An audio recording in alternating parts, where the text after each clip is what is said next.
I did mention in one of the videos that we can in fact open up other format images into Adobe Camera Raw. So let's take a quick look at that in isolation. From time to time I find myself wanting to use one of my older images, a completed image, one that was shot many years ago as a JPEG. When I open this image up, for example, it's okay, but it lacks a bit of colour and a bit of impact. Seemed okay at the time, but maybe not now. Now I'm quite used to using Adobe Camera Raw and the sliders within it, and we can do the same thing with a JPEG.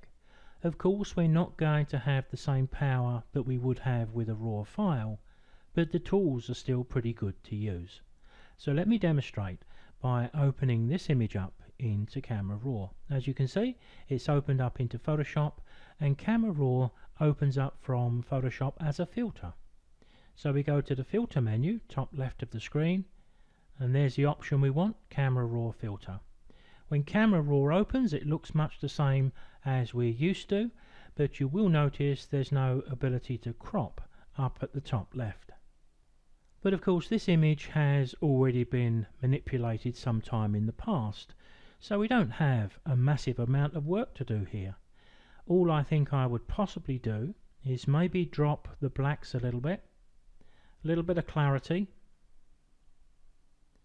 Maybe I'll give it a fairly healthy amount of vibrance.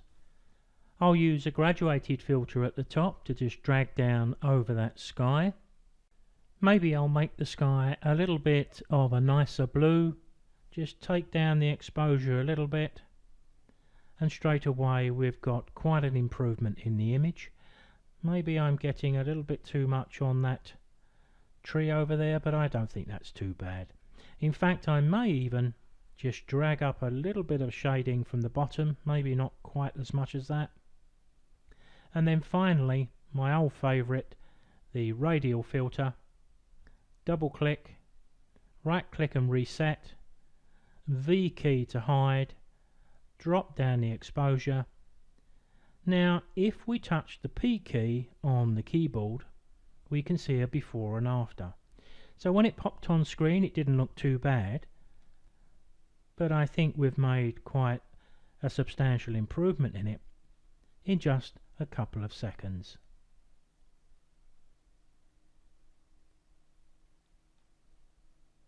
Once we're happy with what we've done, we can just click OK, and the image that's already open in Photoshop will be updated with the raw changes.